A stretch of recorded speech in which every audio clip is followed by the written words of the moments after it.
All right, good morning, guys. Talk a little bit about conservation of momentum today. We'll step out of the way and let you read the board while we're getting started here. All right, so today we're going to talk about, we talked about momentum the other day, what momentum is. Momentum was really just mass times velocity, right? It told us, we call it moving inertia. It's kind of like inertia, but now we've got an object that's moving. So how do you increase it? You can have a bigger object. Think like a bus moving down the road would have more momentum than a small car would, moving at the same speed going down the road. How could you get two objects of different mass to have the same momentum? Well, the small object would have to be traveling faster, right? Think about a bullet. A bullet has a very tiny mass, but it travels at an incredibly high speed. So it has a lot of momentum. So the law of conservation of momentum says that the total momentum of a closed, isolated system of objects does not change. So what we're going to be dealing with now is collisions and a little bit of what we call explosions. And we're going to talk about those in just a minute. So I'm going to give some examples and we'll talk about what closed, isolated system of objects means a little more in a second. And there's some definitions in the video that will help you out. The two types of collisions we're going to talk about, I'll step back in here right now. We're going to be elastic collisions and inelastic collisions. And I don't have too much room on my board, so I'll have to erase it in a minute, and then we're going to talk about explosions last. And we're going to go over some examples of all of those. All right, so what is an elastic collision? So as I'm sure everybody has probably played a game of pool at some point. You're at least aware of it, even if you've never played it. Think about when the balls themselves hit each other. Those billiard balls are very hard. When they hit each other and make contact, they don't really change shape. They pretty much bounce off. So in elastic collisions, objects bounce. That means we're going to start off in our problems with two objects of the before side. They're going to bounce, and then they're going to separate, and they're going to be two objects on the after side. Inelastic collisions, we're going to start off with two objects, and they're going to bump into one another, and they're going to leave as a single object together. So objects stick together, or in real life, sometimes it's kind of a collision of the two. Maybe the objects don't completely stick together, but one has been deformed as it travels. Think like a car collision. I didn't put it up here yet, but energy, we're going to talk about energy in the next day or two. This one keeps all of the energy. It's holds all of its kinetic energy. This one actually loses some energy. And thinking like a car crash, some of that goes into crumple zones and just deforming the metal and sound and heat and things like that. We're going to get into that a little more later on. So let me take a second to erase my board. And let's talk about an elastic collision. You can put this beside elastic collisions if you like.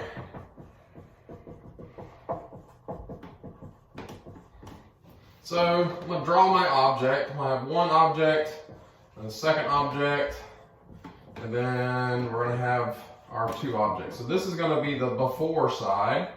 This is going to be the after side. We'll call this one mass 1, mass 2. This is mass 1, mass 2. Mass 1 is traveling in, we'll say, with a velocity of v1. This has a velocity of v2. V1, I, and V2 there. Okay? In an elastic collision, we're going to have two objects in our before side, and we're going to have two objects in our after side. Now, what's going to happen during those collisions that sometimes, let's imagine in this first scenario, the first object is moving in with some velocity. We'll say each of these blocks has a mass of 1, and we'll keep our numbers easy. So if this one is moving in with a velocity, let's just say 1, that's going to be the total momentum for this object, and we're going to add that to the total momentum for the second object. Of course, it has a mass of 1, but this one is going to be stationary. It's not moving. So what is its velocity? Well, its velocity is going to be 0. Now, we're going to set up an equation here. M1 times V1, the momentum for this guy, plus the momentum for this guy, has to equal the total momentum on this side of the equation. So I'm going to go ahead and just put M1 V1 plus M2 V2. All right, now, the mass for this one is still 1. And then afterwards, he is not moving, so his velocity has to be 0. Now, what would be the velocity of the final, of the M2 over here? Well, it has a mass of 1, and we don't know its velocity. Well, we could solve for it because now we have an equation. This side of the equation, let's go ahead and solve it. We have all our numbers. 1 times 1 is 1, plus 1 times 0 is 0. So this total side equals 1. 1 times 0 is 0, and then plus 1 times some number, you can call it V. So 0 plus V is V. V equals 1 meters per second.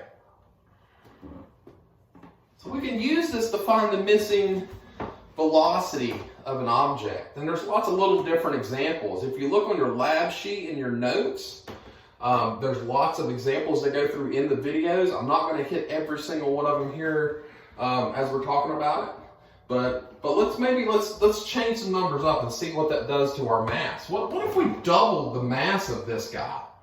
What if we made him a 2m? What would that do to our problem now? All right. What would doubling the mass of this second object? Maybe we give it more mass. It's bigger now, right? What if you were in a small vehicle and you hit a bigger object? What's going to happen to the velocity of the bigger object as we leave? Well, what would be the total momentum on this side? Well, we still got 1 times 1 is 1, 2 times 0 is 0, so 1 plus 0 equals 1. So this side equals 1, that means this side has to equal 1. Well, this is still 0, so now we have 2 times velocity. Velocity equals 1 divided by 2, or 0.5 meters per second, feet per second, whatever you want to talk about there, but it's half. It's going to be moving. If this object weighs twice as much, it still has the same momentum, but it's only going to be traveling at half the velocity. All right. So let's talk about inelastic collisions now. Let me erase my board. Talk about an inelastic collision. Inelastic collision. All right, I'm starting off 2 objects at the beginning, and then after the collision, we're going to have M1, M2, one big object. Now this object is still going to be moving in with some speed. We'll call this V. And we want to know what's the missing velocity on this side. So let's imagine this one was still moving in at 1 meters per second, just like we did before. This object is going to be stationary, so it's 0. And it's got to equal the momentum of this side. Now, what's the mass of this side going to be? That's right, we've combined our masses. So 1 plus 1 is now 2. We have a mass of 2 on this side, and we're trying to find V. What's the velocity of that object? Well, let's calculate the momentum of this side. 1 plus 0, of course, equals 1. And this is going to equal 2V. I'm going to just finish my algebra out here. 1 divided by 2 is 1/2. And this object is moving at 1/2 meters per second. Like I said, in the video, they have some good examples that can show you all those in a little more depth. You need to watch those also. All right, so let's talk about the last example. We have an explosion.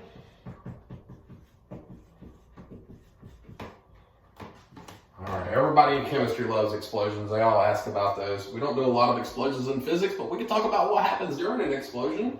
It's just the opposite of an inelastic collision. We're going to have one object that's going to turn into 2 objects. You got one complicated piece and it's going to explode into 2 smaller pieces. Now, we'll call this M1, call this M2. M1, M2. This is a very simple explosion. But the same process that happens with a regular explosion. All right, so what's the total mass of this side? Well, it's going to be 2, right? Each of these weighs 1, so we're going to have a total mass of 2. What's its initial velocity right here? Well, it's not doing anything. It's all together, so it's 0. So 2 times 0 is going to equal 0. So now we need to know, what is the momentum of these two guys? Well, we got a 1 for their masses. We already know that. Let me erase that so it's a little bit over here. All right, we want to know what's its velocity. Well, what plus what can equal 0? Well, we know in an explosion that after the explosion, the two things are going to be moving. And how are they going to be moving? They're going to be moving apart from each other. So here's where your signs come into play. If we're going to call this side positive, we're going to say he's moving with a positive 1 velocity. And if this guy's going to be positive, that means this way has to be negative. We're going to say he's moving with a negative 1 velocity.